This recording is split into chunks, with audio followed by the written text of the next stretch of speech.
সম্মানিত দেশবাসী, আসসালামু আলাইকুম রহমতুল্লাহি ওয়া বারাকাতুহু। আমি গতকালকে নিউজ দেখলাম যে কাজী হাবিবুল আওয়াল সহ নির্বাচন কমিশনের মোট 4 জন পদত্যাগপত্র জমা দিয়েছেন রাষ্ট্রপতির হাতে। তো আমি বর্তমান সরকারকে বলবো যে বর্তমান সরকারের দায়িত্বে যিনি আছেন তাদেরকে বলবো যে এই কাজী হাবিবুল আওয়াল সহ বিগত দিনে রাকিব এবং হুদা মানে 14, 18 এবং 24 সালের জাতীয় সহ স্থানীয় এবং জাতীয় নির্বাচনের সাথে যারা সম্পৃক্ত আছেন সবাইকে গ্রেপ্তার করে আইনের আওতায় আনতে হবে। এরা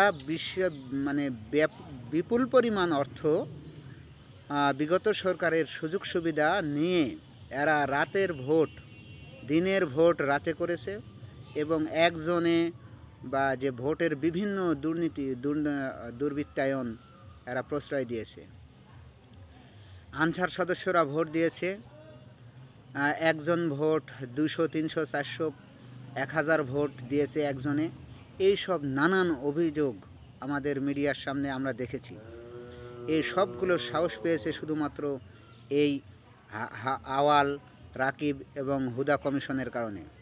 তাই বর্তমান সরকার এবং আইন শৃঙ্খলা বাহিনীর যাই দায়িত্বে আছেন সেনাপ্রধান সাহেব, তাদেরকে আমি দেশবাসীর পক্ষ থেকে অনুরোধ করব, এই 14, 18 এবং 24 সালের নির্বাচনের সাথে যারা যেভাবে জড়িত এবং এই অবৈধ নির্বাচন এবং অবৈধ নির্বাচন কমিশন উভয়কেই জনগণ বহুবার সতর্ক করার পরেও এরা বিপুল পরিমাণ অর্থ এবং সুযোগ সুবিধা গ্রহণ করে এরা এই ভোটগুলোকে বৈধ বলে এরা জায়েজ করে দিয়েছে। তাই হাবিবুল আওয়াল, রাকিব এবং হুদা কমিশনকে অবিলম্বে গ্রেপ্তার করে তাদের আইনের আওতায় আনতে হবে এবং এদের শাস্তি নিশ্চিত করতে হবে, যেন ভবিষ্যতে যে এদের চেয়ারে যারা বসবেন তারা এদেরকে দেখে সতর্ক হয়ে যান। এবং এই নির্বাচন কমিশনারদেরকে শাস্তি নিশ্চিত করতে হবে, কমসে কম ফাঁসি না দিলেও তাদেরকে 30 বছরের লাইফ সাজা দিতে হবে, কেননা তাদেরকে এই অবৈধ নির্বাচন, তারা যে হাজার হাজার মানুষের ভোটাধিকার নষ্ট করেছে, এই জন্য এদেরকে অবশ্যই দায়ভার নিতে হবে। এবং তারা যে অবৈধ বিপুল পরিমাণ অর্থ নিয়ে এই কাজটা করেছে, এই অর্থগুলো তাদেরকে সরকারি কোষাগারে ফেরত আনতে হবে এবং তাদের সয় সম্পদ সব কিছু বাজেয়াপ্ত করতে হবে। এবং বর্তমান সরকার আছেন ডক্টর মোহাম্মদ ইউনূস, তিনি একজন আন্তর্জাতিক মানের লোক এবং বর্তমানে যে আইন শৃঙ্খলা বাহিনীর সেনাবাহিনীর প্রধান হিসেবে দায়িত্বে আছেন, তিনিও খুব যোগ্য লোক।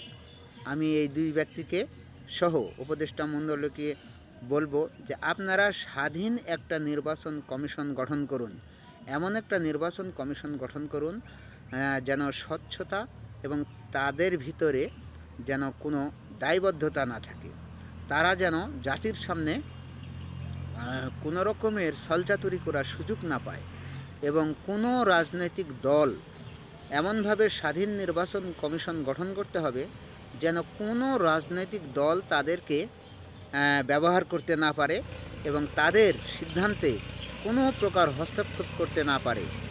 এবং আমি সর্বশেষে দেশবাসীকে বলবো, আপনারা এই বিষয়ে সোচ্চার হন। ধন্যবাদ সবাইকে। আসসালামু আলাইকুম রহমতুল্লাহি ওয়া বারাকাতুহু।